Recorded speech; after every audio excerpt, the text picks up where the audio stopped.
Thanks for watching Afternoon Live. Divorce can be an emotional nightmare, but to make things easier on your kids, it's vital to learn to co-parent responsibly. Here to explain what that looks like, we welcome the author of The Collaborative Co-Parent, Co-Parenting Made Dignified, Simple, Collaborative, Gabriella Pomare. Thank you so much for joining us. Thank you for having me, Hannah. I'm very excited to speak to you about this. You have some great perspective on this as someone who experiences co-parenting yourself, and you also practice family law. That's right. I'm a family lawyer, but I guess more importantly and more relevantly to my book and to the message is I'm a co-parent. I'm living it every single day. And every day is a challenge, but look at that sweet face. That's what makes it all worth it, right? Exactly. When you look at your child, you think, this is why I'm doing it. Forget the past relationship with your ex and the conflict, the guilt you feel. You're doing it for that little child or that teenager in front of you.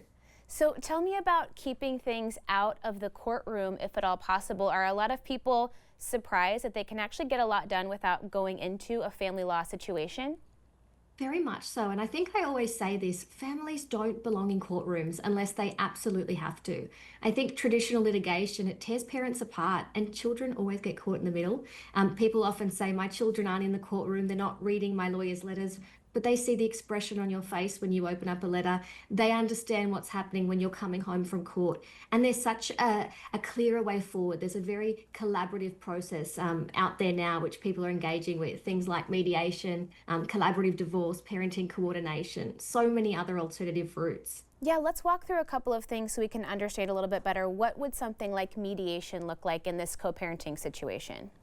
Yeah, look, mediation really helps parents have a more structured and supported conversation to reach agreement amongst themselves. It gives you that power with a third person so you can come up with your proposal, your parenting set of arrangements yourself. It gives you back that control, and it's often really successful.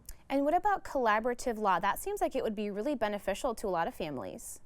Collaborative divorce is so successful. America, Australia, across the world. It's something quite new as well, and it brings lawyers, mental health practitioners, and financial experts together.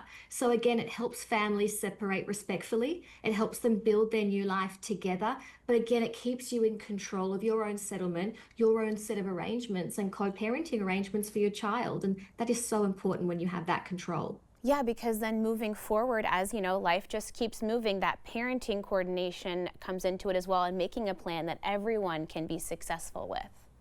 Exactly, and a parenting coordinator is so important, particularly if you have issues down the track, you've got your co-parenting arrangement in place, or you've got some orders from court that are in place, but you're still not quite getting on, or you're not understanding how to implement those arrangements. A parenting coordinator is so good to help both parents come together, communicate better, and make better choices together. Do you have advice for people on keeping the kids safe from all this tough information? Like you said, they do notice every little thing about you, and it can be so hard when these things do become so stressful. It can, and I think it's just really important to remember your child's not your sounding board, they're not your spy, they're not your therapist. They don't need to know who paid for what, who did what wrong, what the lawyer from your ex has said today in a letter. You just have to let children love both parents without that guilt and not involve them in unhealthy adult conflict, and that's how they'll grow into emotionally healthy adults. And then what about as time goes on? I mean, I've heard from a lot of families that maybe they had a great agreement in place on day one, but as the years go by and families evolve, right? Maybe there are new siblings in the picture. Can you revisit things and make changes in a healthy way as well? Very much so. And I think that's where a bit of this collaborative practice comes in: mediation, parenting coordination. I mean, I can speak to that. I've got an 8-month-old at home, and that's very new for my son. He's 5, and he's often saying to me, I don't understand. Why can't I take my sister to my dad's on a Wednesday? And how do you explain that to a young child? It's so difficult. And it means that your parenting and co-parenting arrangements over time, they shift and they change. And co-parents and exes need to keep talking. They need to be flexible and realistic so that the ongoing co-parenting relationship continues and evolves and your child feels safe in both homes and happy. I can relate to that. I've got a full sibling and a half sibling, and it was kind of confusing sometimes as a young child. But now, as time passes and things heal over time, it just feels like there's more to love, right? Your family just grows in different ways. And once some of those wounds have, lessened a little bit, you do just have more family to celebrate with. And how good is that? How nice is that? Yeah, exactly. And different branches get together, and am I related to you? I'm not sure, but we all love the same person collectively, so it all kind of works out that way. Exactly. And I think that's where we start looking at blended families and half siblings, step siblings. We're all family. There is so much love to share. And how lucky is a child that they get to experience all of that love? It's so true. Now, do you have advice in situations where maybe one parent is really on board with making things work in a collaborative way and one parent just really isn't showing up in the way that you would hope that they would?